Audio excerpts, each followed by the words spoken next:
Something funny that I noticed is that this film references a Marvel superhero 3 times. 3 times I caught it. So I guess somebody has affection for the Avengers. Been chasing his crew across 12 countries.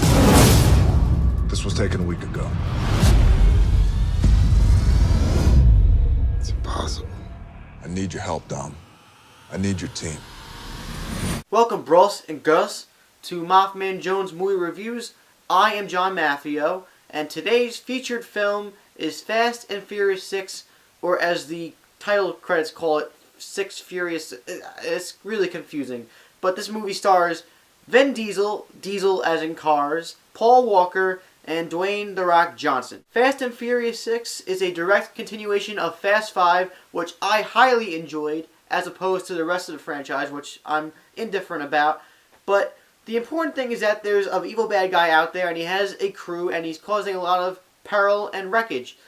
The most important vital aspect of this, though, is that Letty is part of this crew, and Letty, played by Michelle Rodriguez, was once Vin Diesel's right-hand girlfriend. And now, because family is most important in Dom's eyes, Dom is Vin Diesel's character, he must bring back his crew from Fast 5 one more time to make things right. I find it awesome that the Fast and Furious franchise, it was always popular, but not that popular, and it had its audience, but it went down a sinking ship. But then it revitalized itself with Fast and Furious and gained a big audience and made a lot of money, and then Fast 5 was a very fun blockbuster that people can universally enjoy. And from this point on, there are expectations moving forward with each progressing movie. And now we have Fast and Furious 6, which people had expectations for, obviously, because Fast 5 left with a really crazy stinger. No movie is without its flaws, but this film is highly enjoyable, full of entertainment, and it has awesome action sequences that you would come to expect with director James Lin at this point. This aspect isn't the most emphasized, but the acting overall is okay. Some people are good, some people are bad. Vin Diesel is Vin Diesel, but his acting works well in this franchise. I find him more arduous to understand than Batman from the Dark Knight trilogy, but that's just me. Paul Walker is okay. Dwayne "The Rock" Johnson was such a great actor to integrate into this franchise because he's full of charisma, and newcomer Luke Evans, who plays the antagonist in Fast and Furious 6, is actually formidable and a worthy opponent for this crew. There's more to his character than meets the eye, but I'll get into that later. What works well are these characters, because these characters, for the most part, have been there from at least the very beginning to halfway through, because Hans from Tokyo Drift and the other characters, aside from The Rock, have been there from the very beginning. There's a bond that has been intrinsically installed within both the characters of these stories and the audience, because you can relate to them, sort of. They fight and they stand for family, and one of the biggest overall themes of this film, and the previous film too, is that family is most important and you must stick together till the very end, no matter what. And that definitely aids in holding the movie together when your suspension of disbelief starts to be a little misguided because of crazy action sequences. So, having spoken about the action sequences a few seconds ago, they are quite the rush.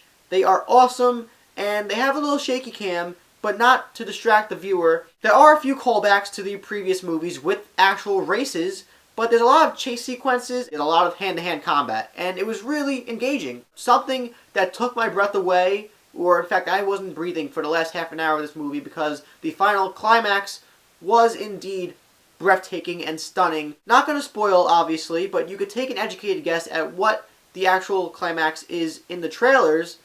It was awesome. It may have been a different story about 10 years ago, but I actually look forward to the stories now with this franchise. And to tell you the truth, I liked where the story went with this film, and there was quite a few twists and surprises that I didn't expect, even though it was predictable for the first 2 acts. The story may have gone to some zany places throughout, but at the end of the day, it wrapped up with sense. Now, my issues with Fast and Furious 6 are that the movie was a little too long for me. It's a little over 2 hours, and it could have been cut down by 10 to 15 minutes to make an overall better pacing, because the pacing was off too. It was quite slow at moments, and maybe a little dull, and that falls hand in hand with the screenplay and the overall dialogue within the screenplay, because some of it just wasn't interesting enough. Although what I'm about to recall occurred in Fast 5, it's a little more annoying in this movie.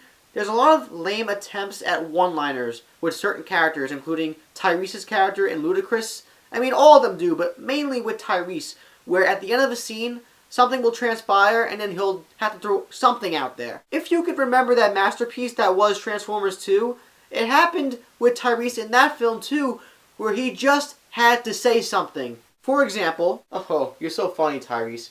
Now, go do what you were going to do with that $500 camera of yours. Aha, that is quite funny. But at least I don't use a flip camera. Oh, you got me. And quite frankly, it got repetitive after a while. Overall though, Fast and Furious 6 is a very fun time. It's a hell of a ride, a roller coaster ride in fact. It actually has some good character interactions, a decent story to get the plot moving, and action sequences including a great climax that will certainly blow your mind. Oh, and I did mention that there's more to Luke Evans, the villain's character, than meets the eye, and that certainly holds true because he has more motivation with his brother, who is revealed in the after credits scene, which leads into Fast and Furious 7, and I'm telling you guys, you do not want to miss that after credits scene, because it is awesome. All I'm going to say is that, Vin Diesel, you better watch out. The Furiously Fast 6 is a darn good Applebee's meal. It's a 3.5 out of 5 stars. Whether or not you are a fan of the Fast and Furious franchise, if you liked Fast 5 or you are seeing Fast 6, let me know anything about Fast and Furious in the comments down below, please. Also, please subscribe to MaffmanJones if you like this review, like the video, and check out Facebook, Twitter, and We Live Film in the info box. Here's a quick shout out to a friend of mine, Oshkar. Note, he did pay me about $20,000 to give the shout out, that's why I'm doing it. Sorry for revealing that, by the way. Sorry, Ma, how to do it to him. I am John Maffio, aka MaffmanJones. Looking forward to Fast 7 next year with James Wan. That's going to be awesome. See you next time. What the hell was that?